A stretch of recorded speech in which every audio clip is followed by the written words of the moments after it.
How about this? How about we do this level of morality? See, this is where you say morality is subjective. It's not subjective. How about this? How about this morality? How about this morality, David? Because I think this is a bad argument on your part. Take whatever issue you think is subjective and apply it to if you would want your kids to do it. Stops being subjective very quickly. You could say, oh, out of 1,000 perpetual weed smokers who smoke every single day, I know one guy that's hyper productive. I know another guy that was semi-productive, and I know a third guy that is functional, that have been smoking weed every day for 2 decades. Every day, 2 decades, right? I know 3.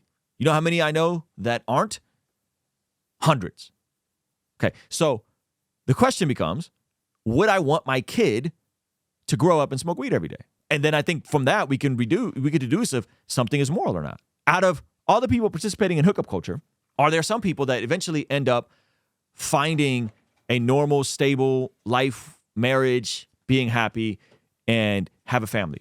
Yeah, there's a handful of people that happens to. Handful of people. And then there's the rest of the people, right? There's the rest of the people. So you could say, I'd love to have a convo with my daughter about these things when she's of age, but until then, the rules to my house are exclusive to my house. That don't have to be extremes. There's no room for no one else. No.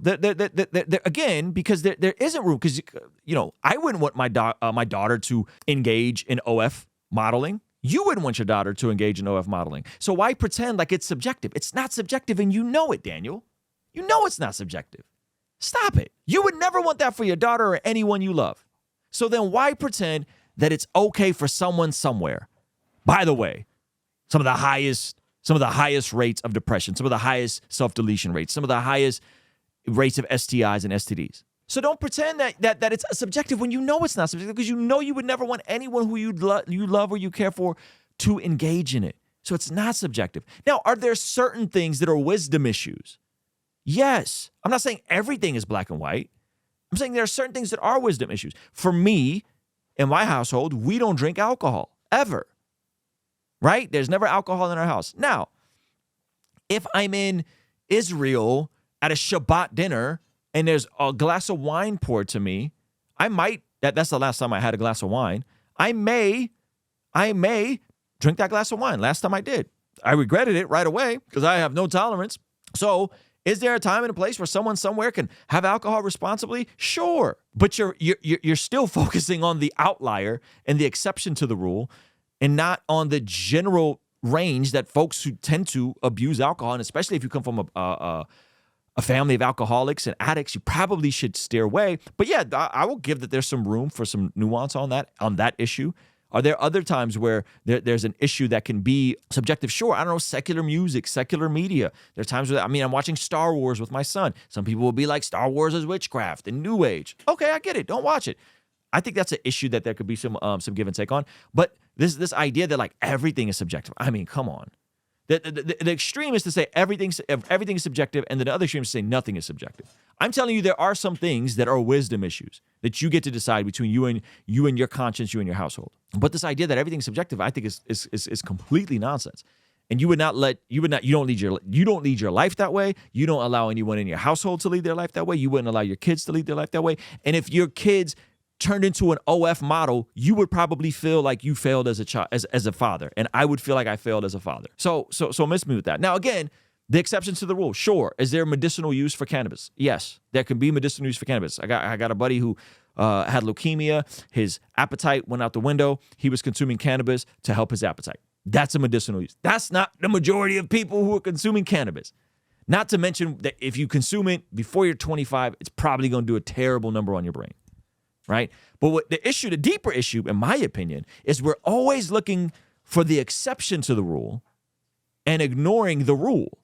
We always want to look at the guy, the outlier who smoked weed for 30 years and he's in great shape and he has a great marriage and he has a great business and he loves Jesus. We want to go to that guy and be like, oh yeah, we'll see if he could do it, then I can do it. No, you probably can't do it. He's probably built different than you.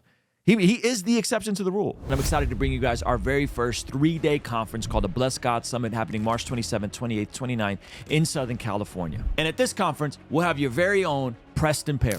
Me, as an evangelist, I've made it up in my mind that I'm not going to leave people with an excuse not to serve Jesus. Dr. Sean McDowell. If there's one thing Christians should care about, it's truth. Our vision with this conference is to equip, empower, and inspire people to do the work of the ministry that God has for them in this time. And at this conference, we'll have your very own Alan Parr and his wife, Jim Parr. The number one reason, people want to get divorced because they want to find someone else who can make them happy. Now, what they don't realize, they're chasing the wind. John McCrae from What Do You Mean? What you may be shocked, or you may not be shocked to know, is that the majority of Christians in America, they don't know how to articulate the message of the gospel to non-believers. Lila Rose. Love and marriage go together, that sex and marriage go together, that sex can bring life into the world, and that's an amazing thing, that's not a bad thing. Trizzle Fitness. Most people fail at dieting because they're just trying to lose weight too fast. What are you in such a rush for? But where a lot of people get stuck is figuring out what it looks like to walk in that. And so these 3 pillars of our conference will be covering everything from apologetics to family in the home and the marketplace, and how you can lean into those 3 pillars to discover your calling on this side of eternity.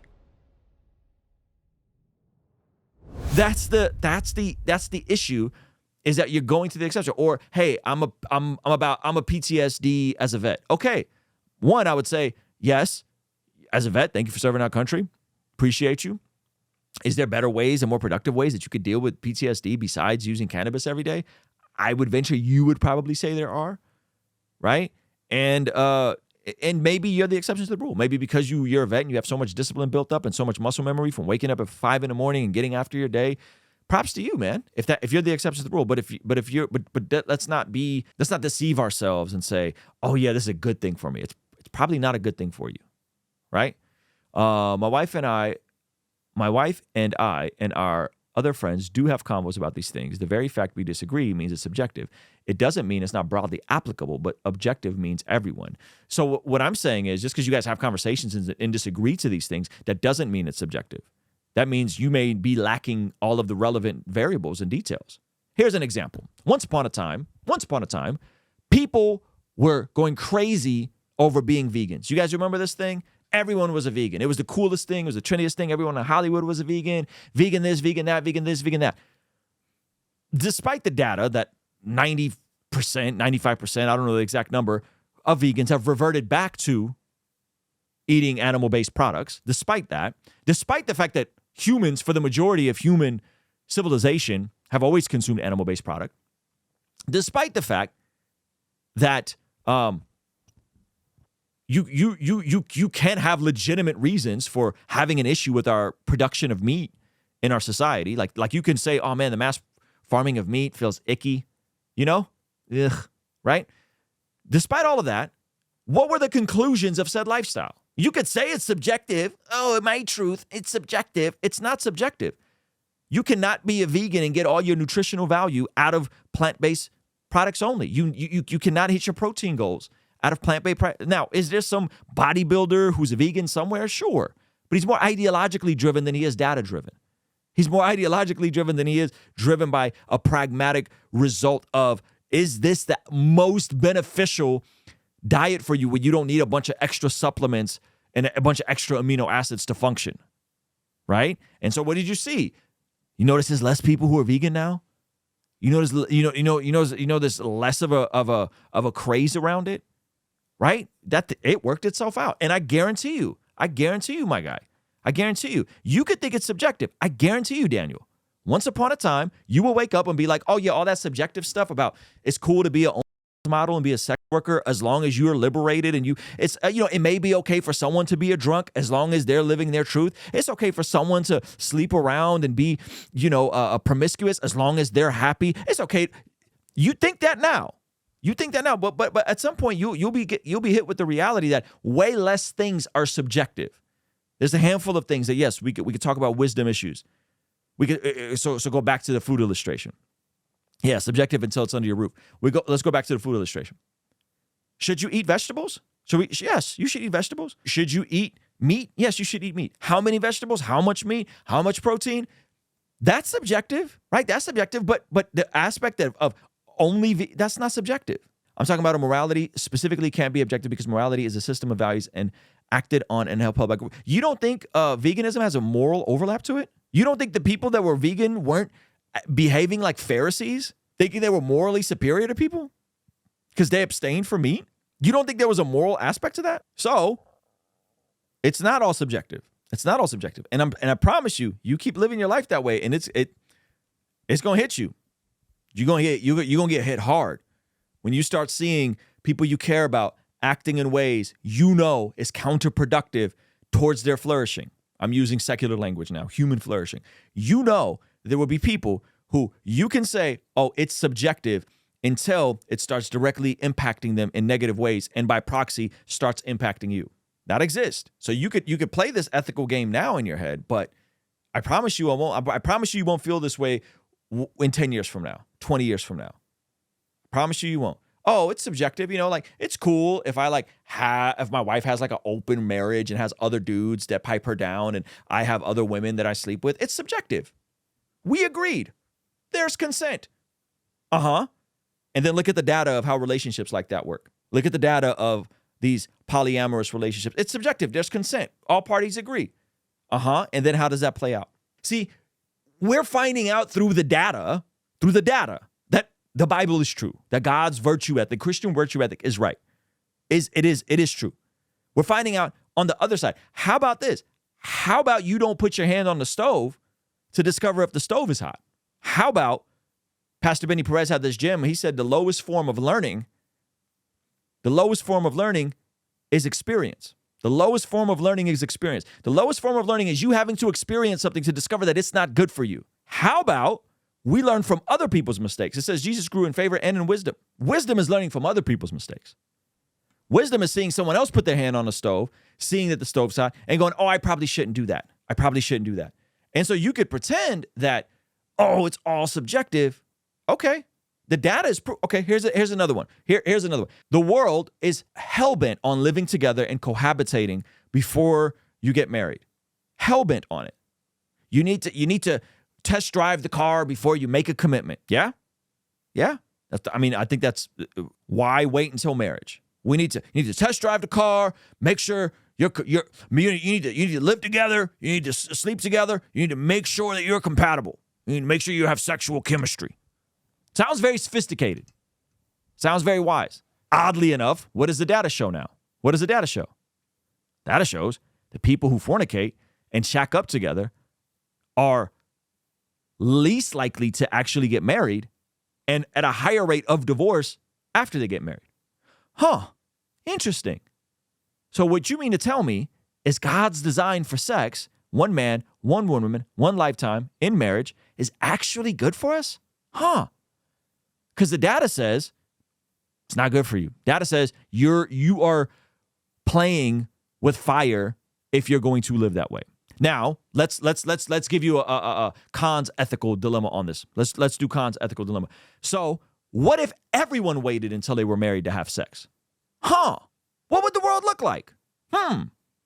If everyone restrained their lowest primal desires to procreate, I'm speaking as a secular materialist now, because according to secular materialists, you're just a highly evolved animal in heat, just trying to pass on your biology, pass on your DNA to as many people as possible, right?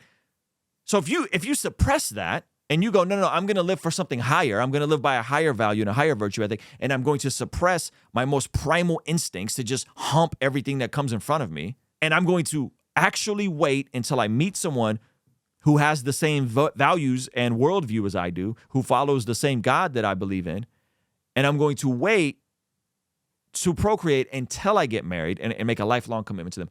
What would the world look like if everyone did that? Probably have a lot less kids out of wedlock. Probably have a lot less STDs and STIs.